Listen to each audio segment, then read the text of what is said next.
Have you ever wondered if everything you've heard about awakening is actually true? What if the real awakening isn't about escaping pain, but about seeing through the illusions you once clung to? And what if it's not a final destination, but just the beginning of something far deeper? You may have first heard about awakening through a social media clip, a spiritual book, a teacher's words, or even a friend sharing their experience. The idea might have sounded profound, maybe even mystical, but is that version of awakening truly accurate? Contrary to the popular belief that awakening is a transcendent state reserved for the wise, the devoted, or the spiritually elite, the reality is far more grounded and far more challenging. Awakening isn't something you unlock after reaching a certain level of intelligence or enlightenment. It's not a magical escape from life's hardships into an everlasting paradise. In truth, awakening turns everything you thought you knew upside down. It doesn't mean you suddenly become flawless, that you attract everything you desire, or that you live in a constant state of joy. Instead, it's more like a subtle cracking of your old identity, a slow unraveling of the beliefs, labels, and even dreams that once defined you. Everything you trusted as solid begins to shake. One of the biggest misconceptions? Believing that awakening is the ultimate destination. Have you ever pictured it as the end point, where all your suffering disappears, replaced by permanent peace and clarity? In reality, awakening doesn't end your journey. It begins a deeper one. Each new layer of awareness opens up more questions, not fewer. Every realization exposes more complexity, not less. Like climbing a peak only to discover another, towering summit beyond it. This can be disorienting, but it's also the very engine of growth. Awakening is not a final stop. It's a gateway to endless unfolding. Another common illusion: thinking awakening equals eternal happiness. You've likely seen it portrayed, with soft music, smiling faces, and peaceful minds. But awakening doesn't erase your pain. It sharpens your awareness of it. It doesn't numb your fear. It invites you to face it head-on. And that's the paradox. In awakening, true happiness isn't found by escaping suffering, but by embracing it. You begin to see that pain and peace aren't enemies. They coexist. They belong. Awakening isn't a blissful bubble floating above life. It's a raw, honest presence right in the heart of it. Then comes another false belief, that only a chosen few are capable of awakening. Maybe you've believed that only those with rare insight, discipline, or spiritual talent can walk this path. But that's not the truth. Awakening isn't an exclusive prize. It's a possibility within everyone. You don't need to become exceptional to awaken. You just need the courage to face all of yourself, the parts you love and the parts you've buried. Awakening isn't about being better than anyone else. It's a deeply personal journey, one that can't be measured, compared, or awarded. And finally, many assume awakening will fix all their problems. But that's not what happens. Life still throws you the same storms. The difference is you no longer run from them. You stop seeing them as enemies and start recognizing them as invitations. Invitations to see more clearly, to grow more honestly, and to live more truthfully. In the end, awakening doesn't promise perfection. It doesn't guarantee ease. What it offers, quietly, insistently, is a way of meeting life as it truly is. And that's just the beginning. Let's continue, because what comes next might change the way you see everything. In the previous part, we explored how awakening isn't a destination or a blissful escape. It's a continuous unfolding. And now, as the journey deepens, something even more confronting begins to surface. The necessity of embracing both light and shadow within ourselves. True awakening doesn't promise you a way out. It invites you into the raw, unfiltered truth of your being.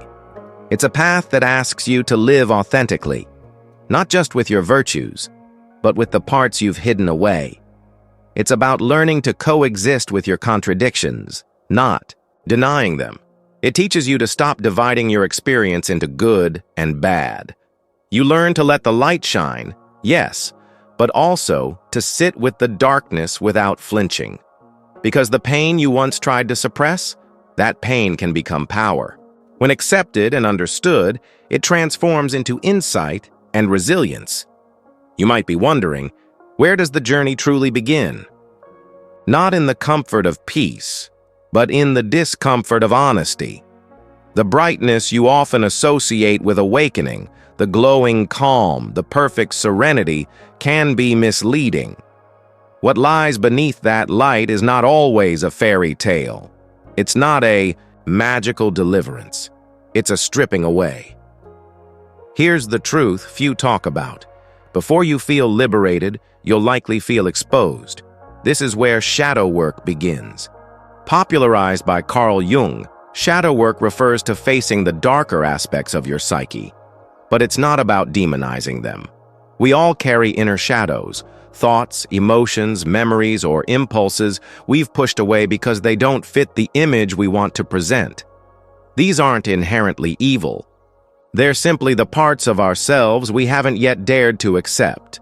Anger, envy, fear, unhealed wounds, these fragments live in the background, silently influencing our choices. Ignoring them doesn't erase them, it just gives them power, from behind the scenes.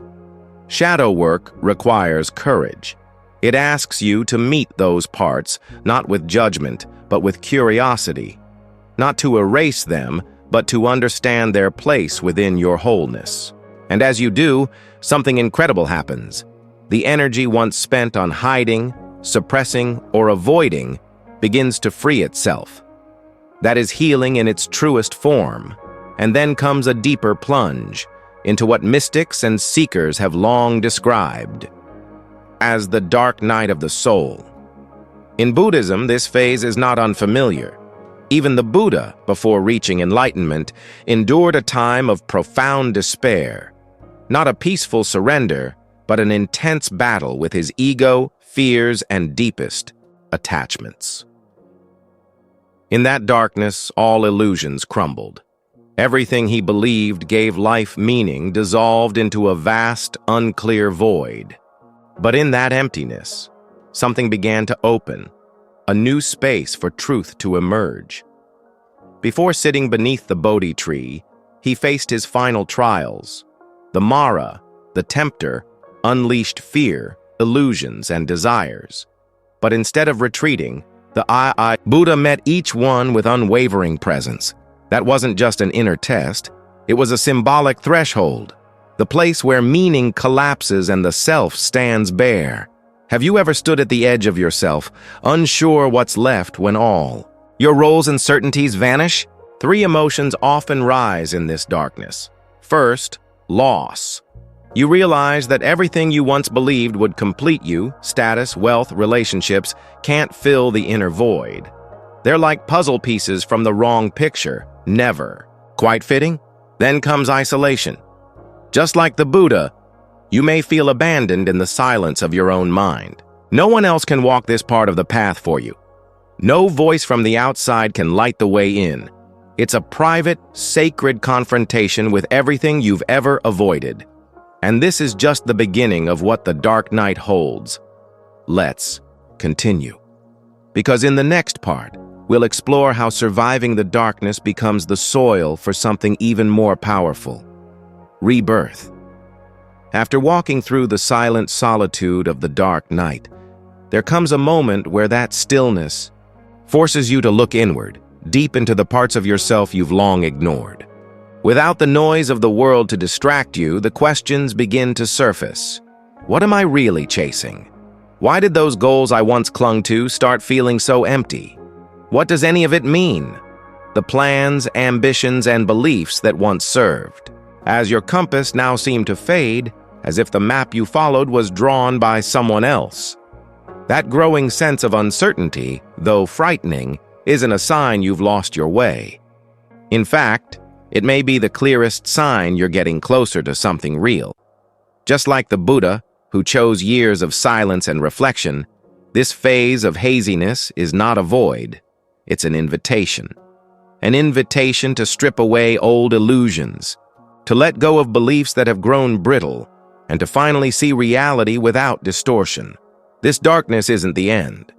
It's the soil where renewal takes root. When you release your grip on control, when you stop resisting what is and surrender to the mystery of not knowing, you begin to awaken to something deeper. Hidden beneath the layers of fear and craving, you start to uncover values and meanings that were long buried beneath the weight of your ego's demands. In Buddhist teaching, this phase isn't called a breakdown. It's called transformation. Only when you've walked to the edge of your pain, when you've let yourself feel its full depth, can you finally open to the clarity and liberation that follows. It's like shedding a skin you never realized you were wearing. The Buddha moved through it, and so can you.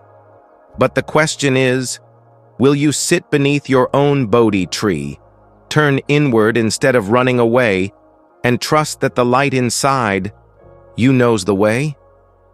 The darkness you fear is not your enemy, it's your teacher. It brings you face to face with everything you've denied, and in that confrontation, something begins to shift. You don't find light by chasing perfection. You find it by learning to hold every part of yourself, especially the parts you've tried to hide. You become awakened not when you escape reality, but when you live fully in it. And that means being rooted in the now. Living consciously in the present moment is one of the most vital skills for truly knowing yourself and connecting with life as it unfolds. But in the rush of modern life, this is no easy task. Our minds are often swept away, looping over memories of the past or anxieties about what's to come. Have you ever sat down to eat and realized you never tasted the food, or nodded through a conversation while your mind wandered far from the room? It's not that we don't want to be present. It's that we've forgotten how. The human mind flows like a restless river, rarely pausing in the now. But awareness, true awareness, is the gentle act of bringing yourself back to the breath, the moment, the small details that make life real. Presence isn't a mystical state reserved for monks. It's a natural ability we all possess. You've felt it before. In the quiet of a sunset, the sound of a song that moved you, or the warmth of holding a loved one's hand. But these moments are fleeting unless we train ourselves to stay. To remain grounded in presence, you don't need to change your life or escape to a monastery. You just need a willingness to return again and again to the now. And in the next part, we'll explore exactly how to build that presence, not as a concept, but as a practice that quietly transforms the way you experience everything. As we've seen, being present isn't about chasing perfection. It begins in the smallest details, simple, often overlooked moments in everyday life. One of the most effective ways to build presence is through mindfulness meditation. Try It Tam has explained this method in detail in a previous video, but let's revisit it now as a practical doorway into awareness. The beauty of this practice lies in its simplicity. You don't need a yoga mat or a quiet mountain cabin to begin. You just need a few still minutes and a willingness to turn inward. Find a comfortable seat. Close your eyes gently. Begin to notice the breath as it enters and leaves your body. There's no need to control or deepen it. Just observe. As your mind begins to wander, as it surely will, don't resist or judge. Simply recognize that it's drifted, then softly return to the breath. That's it. That small act of returning again and again is the core of mindfulness. If practiced daily, this gentle discipline can sharpen your focus, ease your stress, and strengthen your emotional resilience. Over time, it helps create space between you and your reactions, so you can respond to life instead of being ruled by it. But mindfulness doesn't only live on the cushion, it can infuse your entire life. Try bringing presence into the way you eat. Rather than rushing through meals while scrolling your phone or worrying about tomorrow, pause. Taste the food. Notice its aroma, its color, its texture. Eating, once mechanical, becomes meaningful. Another practice is the body scan. Slowly shift your awareness through each part of your body, from your scalp to your toes. Don't try to change anything. Just feel.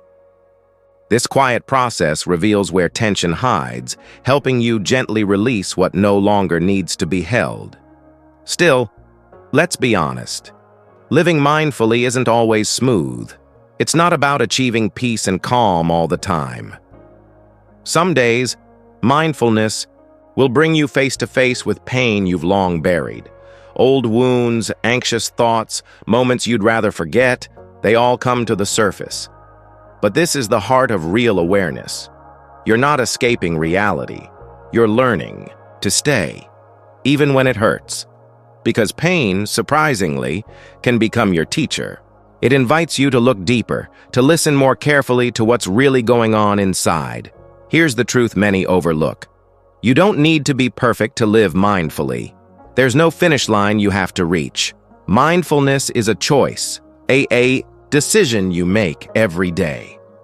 Some days, it will come easily. Other days, your mind will feel restless and noisy. That's okay. The key is noticing when you've drifted and gently bringing yourself back. No criticism, no self-blame, just presence, again and again. To live mindfully is to embrace both your light and your shadow. It means showing up not only for the beautiful parts, but also for the messy, uncomfortable ones. When you stop chasing a flawless version of yourself, you start to feel whole. That's when a new kind of peace arises, one that's not dependent on perfect conditions. It's a quiet freedom that comes from within, a sense of stability that doesn't rely on the outside world. You don't need grand gestures to live this way. Sometimes all it takes is noticing the wind brushing your skin, the hum of a nearby sound, or the rhythm of your breath. These are the moments where life truly happens. And the more you choose to be here now, the more you begin to understand. The present isn't just where you exist, it's where you belong. This sacred presence is the greatest gift you can offer to yourself and to those who walk beside you. And now, let's turn to the role our relationships play in this journey. After exploring how presence can transform our inner world, we now arrive at one of the most revealing mirrors of all, our relationships.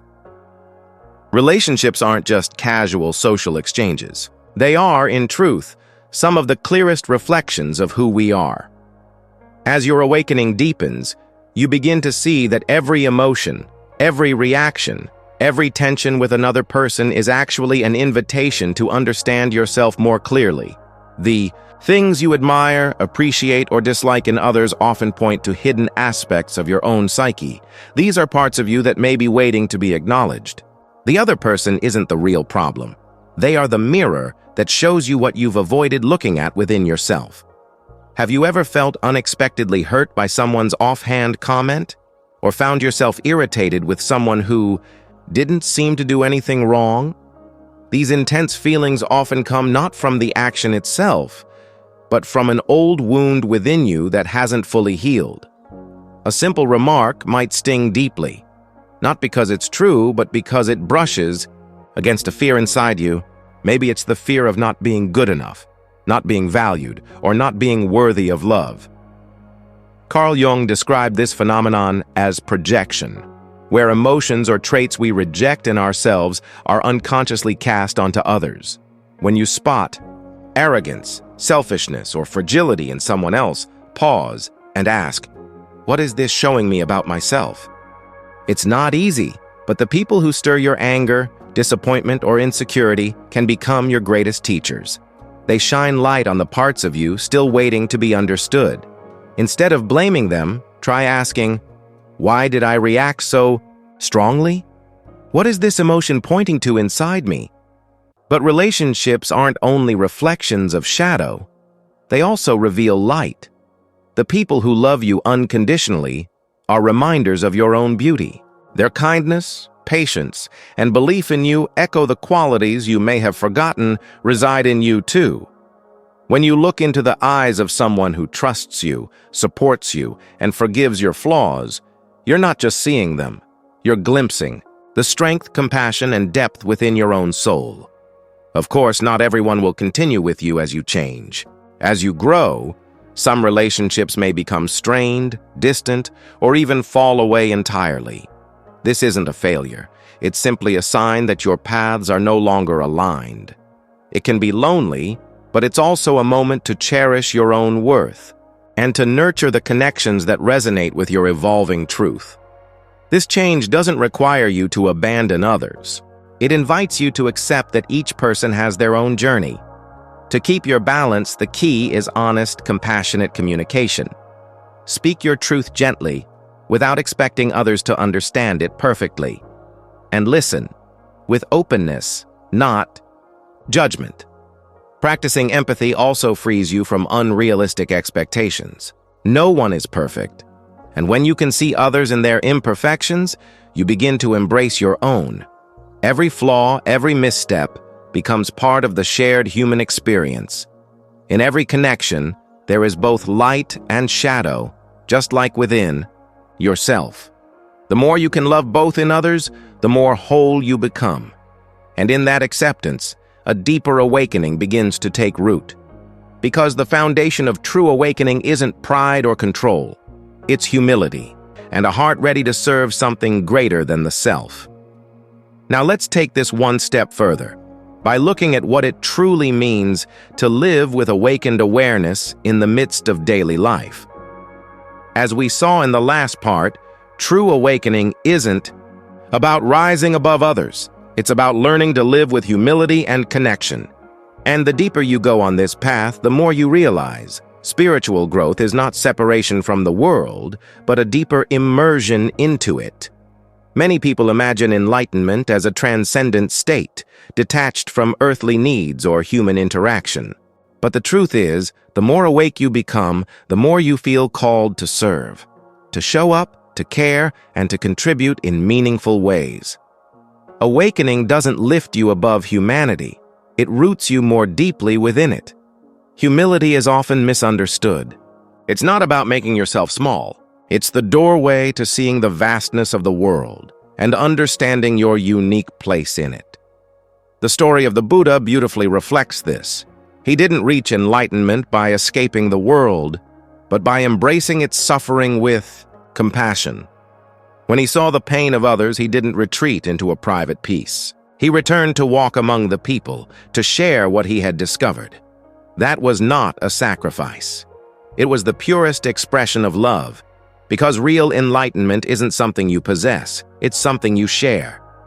Humility, in its truest form, is the awareness that your value lies not in what you achieve, but in how you give yourself to the greater flow of life. Sometimes, though, the ego disguises itself in subtle ways. We begin to feel proud of our spiritual insights, using them, consciously or not, as a way to feel superior to others. This is the trap of the spiritual ego. It wears the mask of wisdom, but still seeks control, recognition, and validation. And that, too, becomes a form of bondage. Humility is what frees you from that illusion. It reminds you that awakening isn't about you. It's about how you move through the world with awareness and care. Service is one of the most powerful ways to live out humility. And it doesn't need to be grand or visible. Service isn't about applause, it's about sincerity. A farmer who plants seeds without needing recognition still feeds an entire village. His quiet effort speaks louder than words. You don't need a platform or a following to make a difference. You just need a heart that listens, a hand that reaches out, and the courage to act without needing to be seen. Often, the smallest act, done with love, can transform someone's day, or even their life. What the world needs isn't more people trying to prove their greatness. What it truly needs are people willing to show up with compassion, to hold space for others, and to contribute in ways that may never be acknowledged, but are deeply felt. So the question is, are you willing to step beyond your comfort zone, even just a little, to bring light where there is darkness? because often the light you give away becomes the light you discover within. This is what it means to be awake, not only to your own experience, but to the shared experience of being human. And yet a bigger question remains. Is awakening something that everyone needs? Or is it simply one of many possible paths that a person might choose? Let's explore that together in the next part. In the previous part, we explored how awakening isn't about separating from the world, but about returning to it with compassion, humility, and the desire to serve. Now, we arrive at a subtle but powerful truth. Not everyone needs to awaken in the same way, and that's okay. Sometimes, the spiritual path can become a quiet pressure. The unspoken idea that everyone must awaken or walk some inner path can unintentionally make people feel like their life is somehow lacking. But here's the truth. A meaningful life isn't defined by how deep you go into consciousness. It's defined by how fully you live in alignment with who you truly are. There are people who find profound peace in simple things. Raising a family, with care, doing work that brings them joy, or showing kindness to neighbors. These lives, lived with honesty and balance, carry just as much depth as any spiritual retreat. You don't have to go on a long inner pilgrimage to be whole. Sometimes, living with love and contentment in the present moment is the most spiritual act of all. Each person's journey is different. For some, awakening arrives like a storm, unavoidable, life-altering. For others, peace is found in stability, gratitude, and presence. Both paths are valid. What matters most is respect for your own path and for the paths of others. We must let go of the idea that awakening is the only route to a meaningful life. It's not a measure of worth. It's not a label to wear. It's a personal experience, not a public standard. And when we honor that diversity, when we stop comparing or evaluating journeys, we open ourselves to the richness of life's many expressions. Awakening, if it happens, isn't about reaching perfection. It's about learning to embrace all of life as it is. It's not an escape from pain or conflict, but a willingness to stay present with them. It teaches us that light and shadow coexist, and that both are essential parts of our human experience. The awakened path doesn't require you to be extraordinary. It simply asks you to be real, to face what you've hidden, to soften where you've hardened, and to return to the person you were always meant to be. What you need isn't flawlessness, it's presence, to be here fully, in each breath, each decision, each emotion. Not to transcend the world, but to meet it, completely, consciously, and with an open heart. Life doesn't become meaningful because you reach a higher state. It becomes meaningful when you dare to live as yourself, when you stop running, start accepting, and begin to love the person in the mirror. And that's the beauty of this journey. It has no final destination. It unfolds, moment by moment, breath by breath. Every sunrise, every quiet moment of honesty, every act of love is a chance for awakening to happen, not as a grand event, but as a gentle flame rising within the ordinary. So tomorrow, when you wake up, remember, awareness doesn't always come with thunder. Sometimes it flickers softly in the simplest things, a kind word, a deep breath, a moment of stillness. That's when you know you're truly alive. And that, more than anything else, is what makes this life worth living. If this video has offered you something meaningful, take a moment to like, subscribe, and turn on the notification bell so you won't miss the next reflections from Triet Tam. And if it moved your heart, share it with someone you care about. Buddhism Echo channel. Wishing you deep peace and the quiet strength to walk your own path, one mindful step at a time.